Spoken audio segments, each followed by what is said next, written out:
बिस्मिल्लाहिर्रहमानिर्रहीम, अस्सलाम वालेकुम। मैं हूं ईसा नकवी। मंसूर अली शाह ने रेफरेंस में शिरकत नहीं की। इसके हवाले से हमने पहले बता दिया था कि वो शिरकत नहीं करने जा रहे और ये फ़ैसला उन्होंने बिल्कुल एट द 11th आवर किया है। लेकिन उनके अफकार क्या अगर वो chief justice of Pakistan nominate हो जाते तब भी ये सामने आते? हो सकता है कि फिर ख़त की सूरत में सामने ना आते, फिर वो फैसलों की सूरत में सामने आते, फिर वो उनके कंडक्ट एज चीफ जस्टिस में सामने आते। और ये ख़तरनाक कंडक्ट अगर होता तो आप सोच लें कि उनको शायद अफोर्ड नहीं किया जा सकता था, और उनकी जो अफोर्डेबिलिटी थी ना, वो हुकूमत के लिए बड़ा मुश्किल बन गई थी। जस्टिस मंसूर अली शाह ने जो ख़त लिखा, Syed Mansoor Ali Shah, 24 October 2024, REF reference CJP chief justice of Pakistan, QFI Qazi Faez Isa, REF reference F1 2024, पहला रेफरेंस 2024 का registrar supreme court of Pakistan के नाम ये रुक्का भेजा गया इस्लामाबाद, और मजमून में लिखा गया कि काजी फाइज ईसा के लिए मुनक्किदा रेफरेंस में शिरकत से माजरत, और उसके बाद पॉइंट बाय पॉइंट लिखा गया नंबर, और साथ में एक गुजारिश की गई रजिस्ट्रार सुप्रीम कोर्ट से कि आपसे गुजारिश है कि शिरकत से इनकार का ये ख़त रेफरेंस की प्रोसीडिंग्स के रिकॉर्ड का हिस्सा बनाया जाए।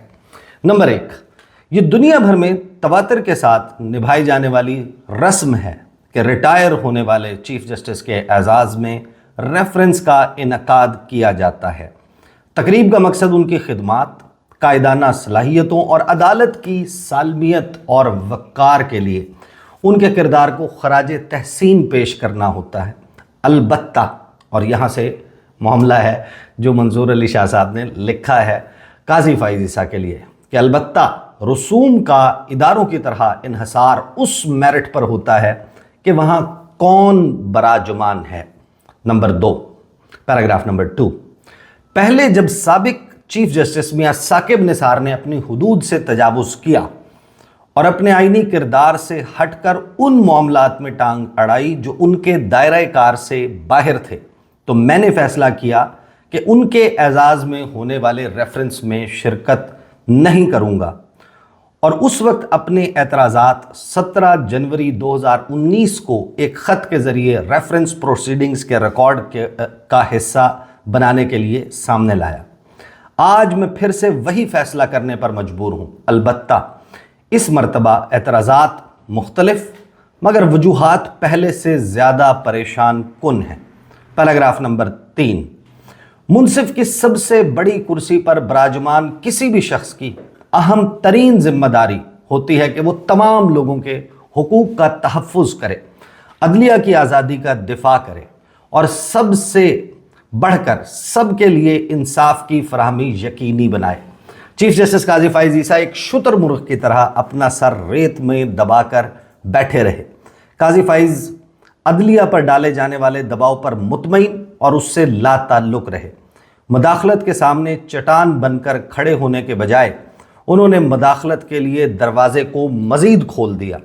अदलिया के ताकतवरों पर चेक एंड बैलेंस का किरदार निभाने के बजाय उन्होंने इस अहम तरीन मकसद को धोखा दिया।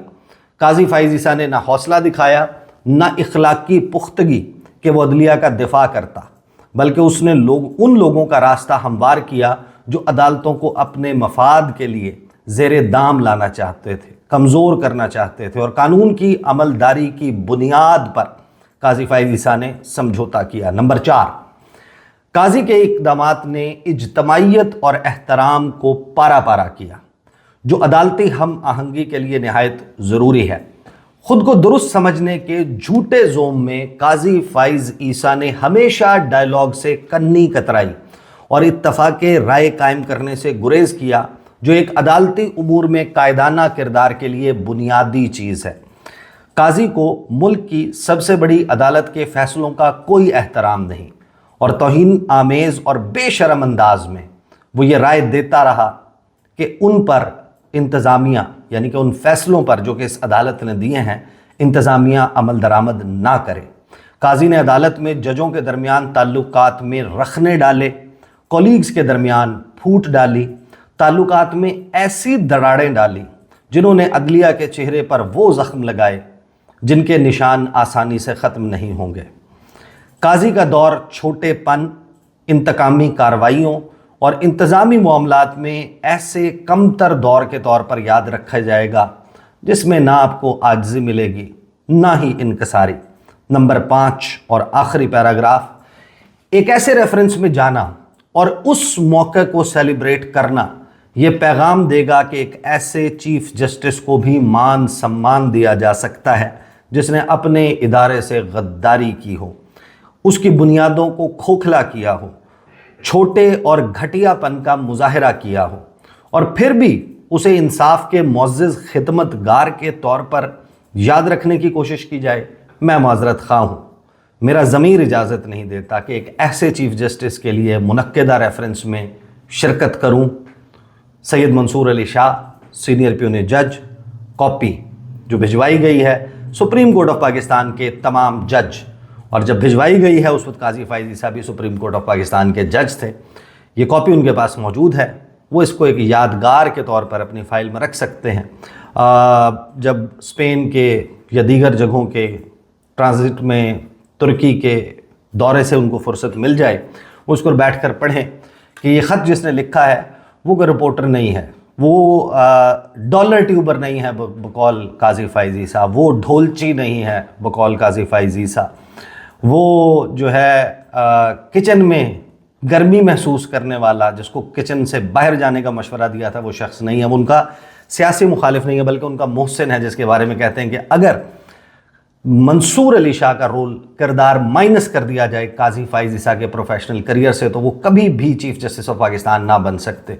ये उन्होंने ख़त लिखा है और काजी साहब को आईना दिखाने की कोशिश की है, उनको बताया है कि आपका कंडक्ट एज अ जज कैसा था। लेकिन जब आप इसको दोबारा से पढ़ते हैं, गौर से पढ़ते हैं इस ख़त को, तो इसमें आपको वो चीज़ें मिलती हैं जो 6 जजों का इस्लामाबाद हाई कोर्ट का ख़त है उसके ख़िलाफ़ जो काजी फ़ाइज़ ईसा जो कुछ करते रहे, उस पे जो मंसूर अली शाह का जहन है, माइंड है, वो थोड़ा सा डिस्क्लोज़ होता है।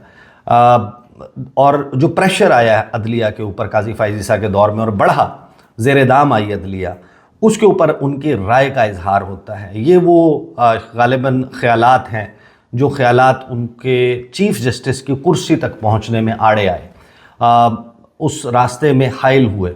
और ये वो गालिबन वजूहात हैं जो ज़ाहिर है कि हुकूमत ने जब कहा कि हम तक बहुत सारी बातें पहुंच रही हैं, तो ये वो बेसिकली सरकशी है जो शायद नहीं चाहता कोई भी कि किसी भी अदालती निज़ाम में बैठा हुआ शख्स इतना सरकश हो कि वो मुकम्मल इंसाफ पर यकीन रखता हो और वो इस किस्म के ख़यालात रखता हो। तो ऐसे शख्स को कैसे अफोर्ड कर सकता है कोई भी निज़ाम, कोई भी सिस्टम। मंसूर अली शाह ने नीचे लिखा है सीनियर प्यून जज सुप्रीम कोर्ट ऑफ पाकिस्तान, क्या वो सीनियर प्यून जज रहेंगे? और जो कुछ आखिरी दिन पर हुआ 25 अक्टूबर को आने वाले वीडियोज़ में मैं बशारत राजा साहब से 2 मामलात पर बात करूँगा। एक मामला है कि 25 अक्टूबर को काजी फ़ाइज़ ईसा साहब के गुमान में था कि ये कुछ होगा, जिस तरीके से हुआ उसके ऑप्टिक्स क्या थे, कुछ सवालात थे, कुछ उसके ऑप्टिक्स थे जिनसे शायद मैं एग्री ना करता हूँ, लेकिन मामला मेरा नहीं है। जो कुछ हुआ, जो हैपनिंग हुई, वो मैं आपके सामने रख दूँगा। जिस तरीके से हुआ शायद it was in a bad taste, ऐसे नहीं होना चाहिए था।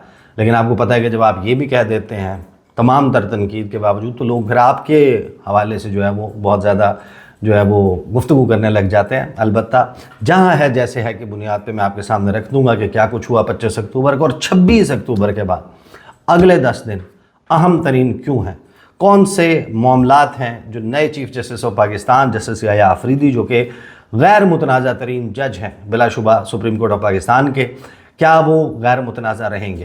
पहले 10 दिन में कुछ इंतहाई अहम चीज़ें हैं जिनको फॉलो करने की ज़रूरत है, उस पर बात करेंगे आने वाले वीडियोस में। अब तक के लिए इतना ही, इजाज़त दीजिए। अल्लाह हाफ़िज़।